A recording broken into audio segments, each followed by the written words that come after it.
Tonight on KPBS Evening Edition, a new report blasts the citizens panel tasked with investigating complaints against San Diego police, and a rare ruling in a San Diego man's request to be cleared in his sister's murder.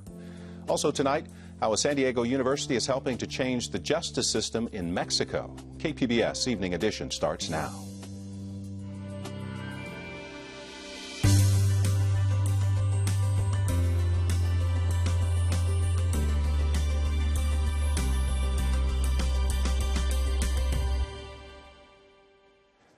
Good evening. Thanks for joining us. I'm Dwayne Brown. A panel charged with reviewing complaints against San Diego police isn't working the way it should, so says a new report from the county grand jury. It says police internal affairs officers are interfering with the work of the Citizens Review Board on police practices. The grand jury also says the board itself is dysfunctional, with some board members bullying others. The report recommends a review by the mayor's office and some changes, including barring internal affairs officers from attending board meetings. The entire report is posted on our website, kpbs.org. After 14 years, a San Diego judge has officially cleared Michael Crow in the murder of his sister. KPBS senior news editor Mark Sauer has been following this case since the beginning. He joins us from the news center. Mark, how unusual is a ruling of factual innocence? Well, this ruling is exceedingly rare. Defense attorney Mary Ellen Attridge, he's a key figure in this case, says it's the only one she's ever been involved in and during a quarter century of practice here. The ruling was issued by Judge Kenneth So.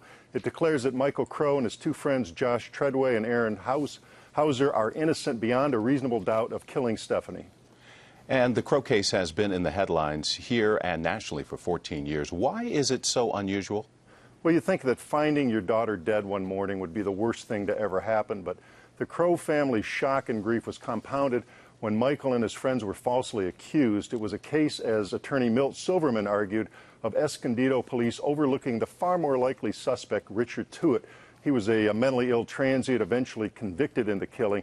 They'd failed to catch him before the knife attack, despite two 911 calls from the Crow's neighbors that night.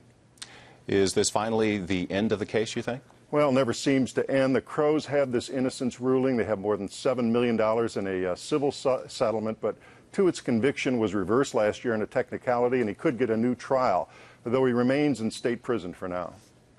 KPBS News Editor Mark Sauer. Facebook's declining stock price could become a problem for the state budget. Governor Jerry Brown was expecting nearly $2 billion in taxes from the sale of the social network stock. That was based on a price of $35 a share. Today, Facebook shares closed at $31, down 18% from last week's IPO price. Pop culture fans will get one last chance to buy a badge for this summer's Comic-Con. Organizers say 5,000 single-day badges are available.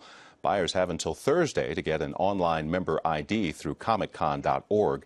The badges will go on sale sometime after that, but Comic-Con officials say it won't happen over the upcoming Memorial Day weekend.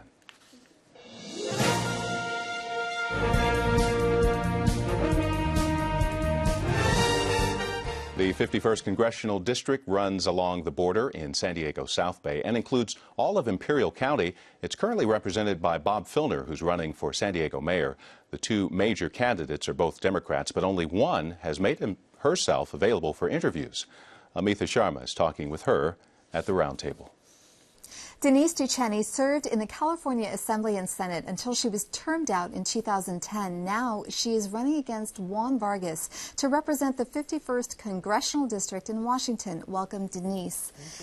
So Imperial County has the highest unemployment rate in the country. I think it's at 26.8%. What are your ideas to turn that around? Well, you know, there's several things there that need to happen. Number one is we need, just as we do in San Diego, to reduce border wait times and invest in the infrastructure at the Calexico border crossing.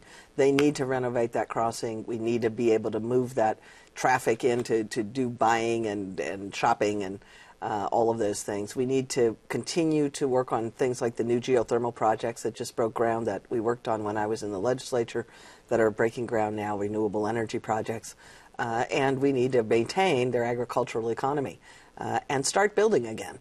We need to get people, finish these foreclosures, move that market, and frankly, there were a lot of construction jobs in Imperial County up to 4 or 5 years ago. In 2010, you were appointed to the California Unemployment Insurance State Appeals Board. These state boards have come under intense criticism. They've been called a waste of taxpayers' money, unnecessary. Successive governors have tried to get rid of them. How do you respond to that criticism? Well, you know, I was there for a lot of those debates, and we went through them. We scoured through a lot of them, and we made recommendations on several.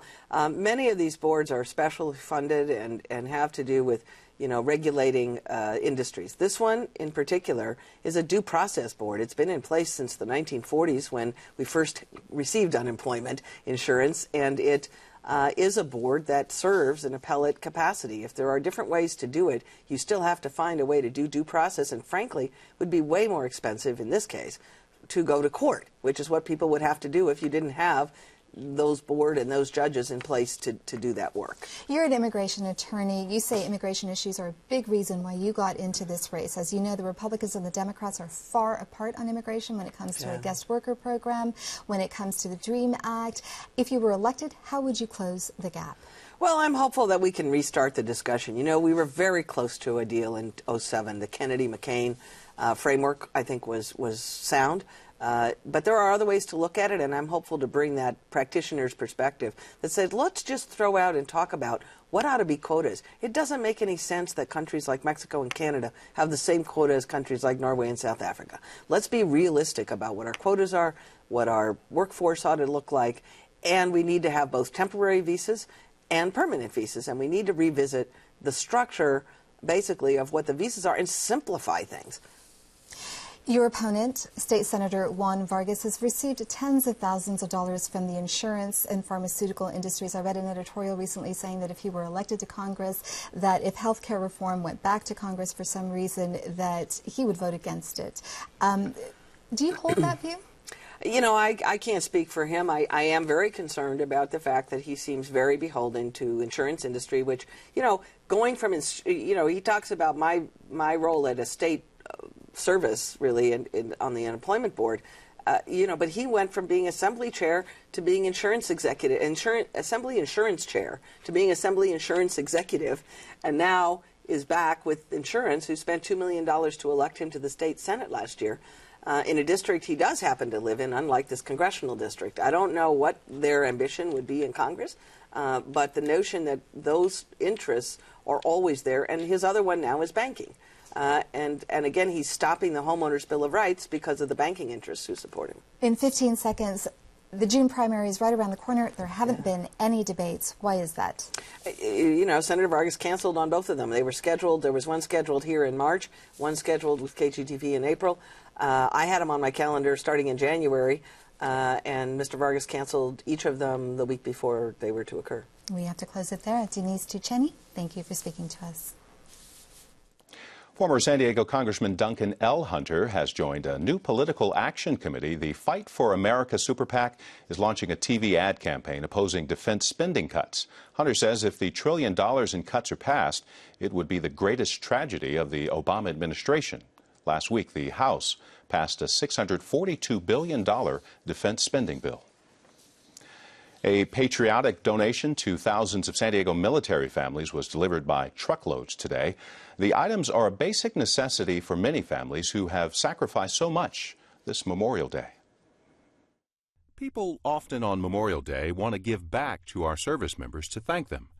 And organizations like the Armed Services YMCA and San Diego Food Bank are there to help. So we have over 4 million diapers, courtesy of Huggies, just in time for Memorial Day. But these diapers represent more than just keeping baby clean, dry, and healthy. Yes, they're camouflage diapers. Huggies is calling it Camo for a Cause. Brittany Catton is with the Armed Services YMCA. She says it's all about making military life easier for young enlisted families dealing with the stress of multiple deployments and tight budgets. And they move here and they have 2 to 3 young children. They're under the age of 25. The kids are under the age of 5 or under 7. And, you know, they have their hands full. We had this one lady come in and she had triplets and she walked out with like 25 boxes, and that's, my math isn't very good, but that's a lot. 1 out of 3 families struggle to provide their children diapers on a regular basis.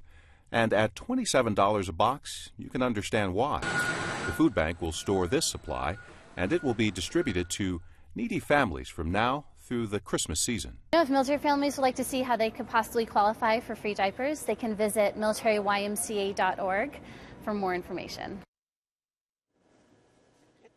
The Armed Services YMCA serves about 9,000 San Diego families a month. Almost half of the 4 million diapers will go to San Diego military families. The rest will be distributed to other military families across the country.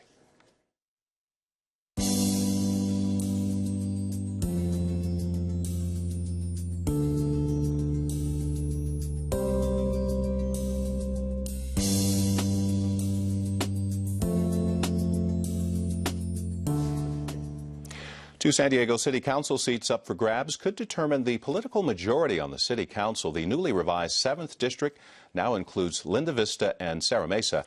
It runs along the north side of Interstate 8 through San Carlos and Lake Murray, then up the east side of 15 through Tierra Santa. Amitha introduces us to two candidates tonight over at the roundtable. Rick Hauptfeld's campaign for City Council in the 7th District may not have a lot of money, but it does have a small band of volunteers who believe in their candidate. Rick Hauptfeld joins me now. You don't have a lot of money. You don't have a lot of name recognition. What are you doing to get your name out there and be a real contender in this race? We have what I think is a great equalizer, not the great equalizer, but social media, the internet. Facebook, Twitter, we do spread our message through that, however briefly, and we have had tremendous success reaching a lot of people. One of the other things is strictly meeting people, walking door to door, introducing myself, of course, sharing a few ideas, answering some questions if the people have it, and those are I mean, one's tried and true, and the other one's a little more modern approach, but yeah, that's it. You've lived in the 7th District for 3 years. Why are you running for City Council? Well, it's an extension of my commitment to the community, my volunteerism within the community, trying to make it a better place. Now, running as an independent, what I think is what we believe truly, like you said, the small band of committed volunteers, believe that we can re-emphasize community, we can re-emphasize the residents, and truly be a representative of the people rather than either special interest group on either side. What is the most pressing issue facing District 7? The most pressing, I would say, it's the proposed development in a lot of respects. There's a list, there's a laundry list that we carry, a top 10 list, so to speak. Most people are interested in public safety, education, runaway development, and making sure that education is an emphasis. Now, education has been a pretty big topic in the mayoral campaign. Right. What realistically can City Council members do to fix the city schools? Well, we can take a step back and we can look at it in a different way. We can say the city can augment programs that are floundering under the San Diego Unified School District. We can say, let's set up a foundation, a fund. Let's bring in retired teachers and teach kids in community centers where the doors are open, the lights are on, the space is available. We can do that. We don't need to challenge the establishment, the powerful unions, and the school board. We don't need to take them on or take it over. We can have a commitment to our children. We can emphasize their education without having to essentially fight another large organization. We can be committed, we can create this system, and we can help our children really get a good education and a bright future. You oppose Proposition B, which would end guaranteed pensions for city employees. Right. What alternative would you offer? Why are you opposed to Proposition B? Well, I don't think this piece of legislation, this ballot initiative is perfect in many ways. It's lacking. It lacks fiscal responsibility, I think. But recently, the independent budget analysis came out, and it said it's going to cost taxpayers money. Well, as a fiscal conservative, I can't promote something that's going to cost taxpayers. I'm against it ultimately. What we can do, there are other ways to reform pension. There's capping, so on and so forth. We can eliminate some loopholes that have existed and benefited very few people. Who are you supporting for mayor? Nathan Fletcher. I'm supporting, yes. Rick Hauptfeld, thank you so much for speaking to us today. Thank you very much. Appreciate it. Coming up in a few minutes, we'll hear from another candidate running for the 7th San Diego City Council District.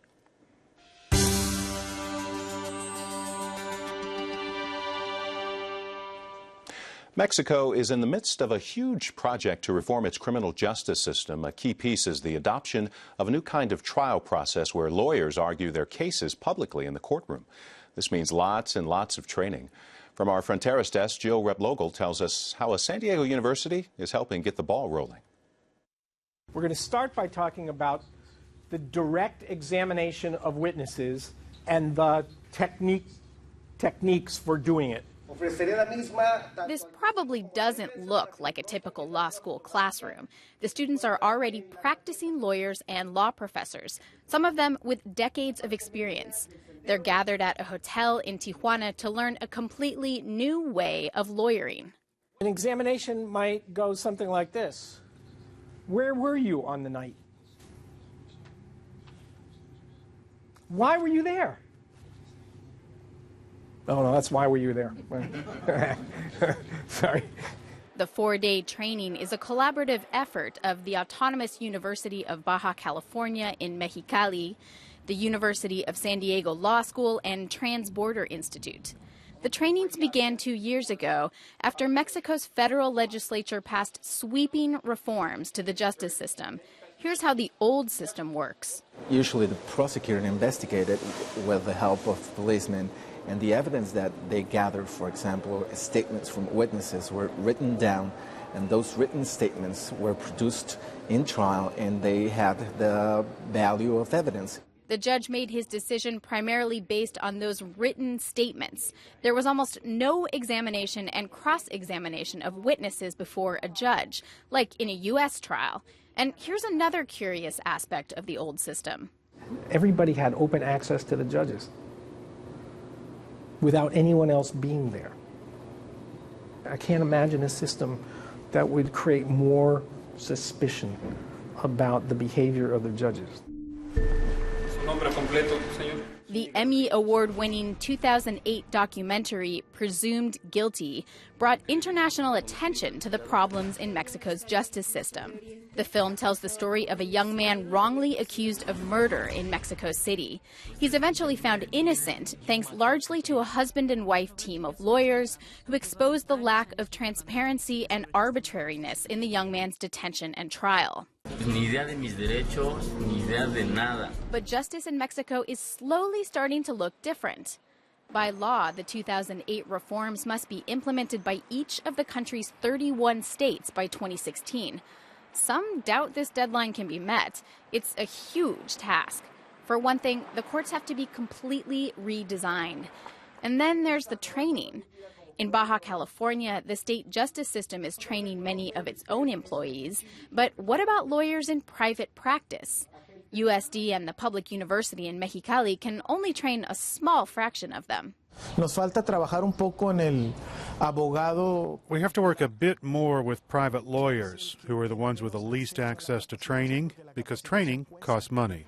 In Baja California, only Mexicali is currently using the new criminal trial system.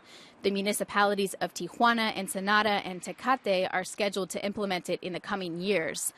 In the meantime, there's been plenty of resistance to this new way of running criminal trials among Mexican law professionals. The old judges and magistrates are the ones that opposed the most to the reforms. They knew how to do things, and they thought they were doing them right. And the system worked. Well, no, there's no perfect system, but it worked. Still, many lawyers and professors are positive about the changes.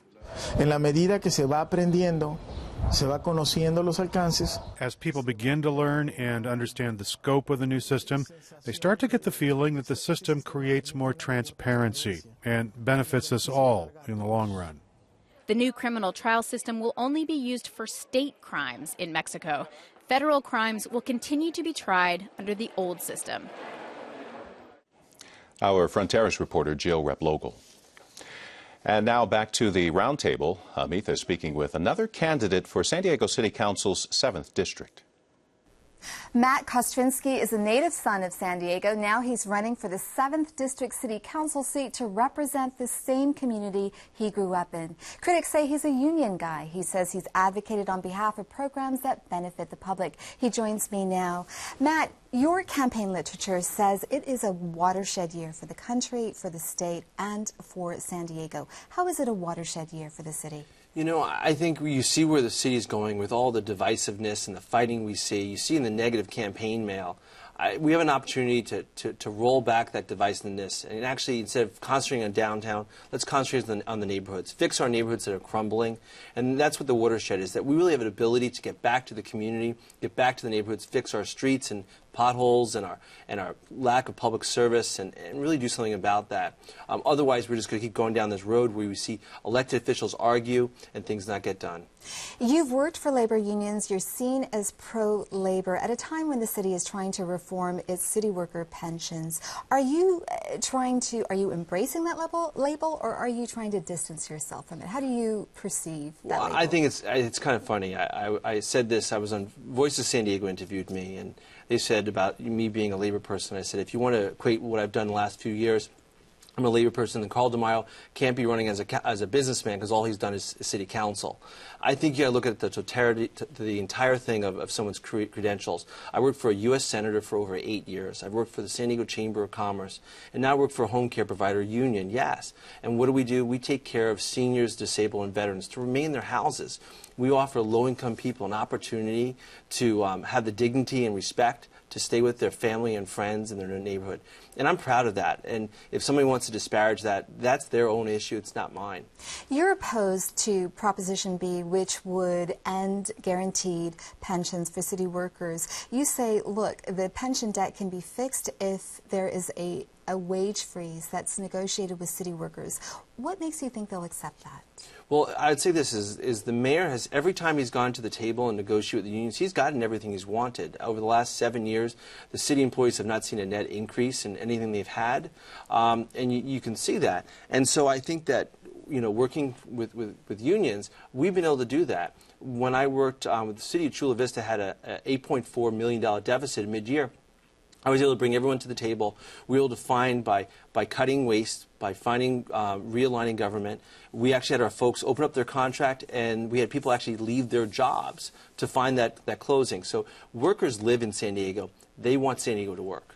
You helped raise more than $100,000 to fix a community playground. You know that San Diego's streets and sidewalks are in disrepair. That's going to take a heck of a lot more money. Yeah. How is that going to happen to fix those streets and those sidewalks if taxes aren't raised? Well, I'd say this. I think we need to relook at how we do government. I mean, you look at the streets and you talk to residents, you know, they'll complain that, you know, one day they're coming to redo the undergrounding. Thank goodness they're doing that. Then they talk about a few months later they're coming to do the sewer lines. Then a few months later they're digging up for another hole to do something else.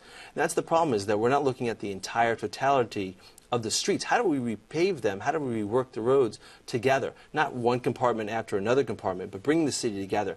So we still need a lot of work on that. We have different funds that do those work, and we can get it done. We just have to finally bring the city together, do it at once. Very quickly, you say that if you're elected, you're going to make sure that neighborhoods get their fair share of taxes. Is that not happening now?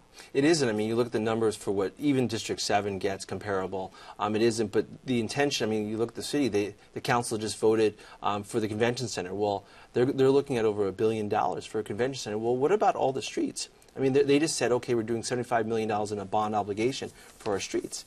And we're going to have to close it there, Matt Kostrinsky. Sure, thank you for coming on the show. Thank you.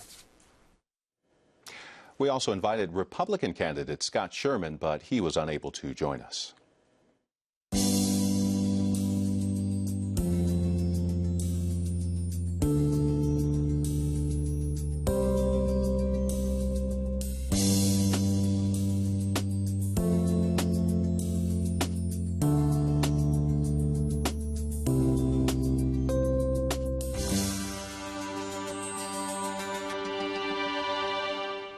Welcome back to the Public Square. Recently, we talked with Dave Moss, an investigative reporter at San Diego City Beat, about the use of pepper spray in San Diego juvenile halls. He found it was used here 378 times last year, 4 times LA's usage, even though San Diego's juvenile hall population is less than half the size of LA's. In response to the story, the local chapter of the American Civil Liberties Union is calling for a review of the San Diego County Probation Department's practices. In a statement to City Beat, the ACLU writes, quote, "The ACLU is very concerned that pepper spray is being too readily used against youth in San Diego's juvenile detention facilities. Can a pepper spray usage rate 4 times that of Los Angeles really be justified? Or is there something wrong with the system?" The chair of the County Juvenile Justice Commission also responded, referencing OC, the technical term for pepper spray. Quote, "The juvenile justice is concerned about all issues which affect minors in detention. We will add questions relating to the use of OC to our inspection template. We will continue to monitor the situation." Also, in a statement to KPBS, Chief Probation Officer Mac Jenkins told us some of the accidental pepper spray discharges did not affect youth. But Moss says county records show that figure is incorrect. You can weigh in on the conversation by following us on Twitter, liking us on Facebook, and of course, you can email us. And now, Dwayne has a recap of tonight's top stories. County Grand Jury says the citizens group in charge of reviewing San Diego police complaints is working in an atmosphere of fear and intimidation, with some board members bullying others and police investigators interfering with the board's activities. Comic-Con says it will put 5,000 single-day badges up for sale shortly. This will be the last chance to get into the summer pop culture convention. And Camo for Cause arrived in San Diego today. Boxes of camouflage diapers are being distributed to military families just in time for Memorial Day. You can find tonight's stories on our website, kpbs.org/evening edition. Thanks so much for joining us. Hope you have a good night.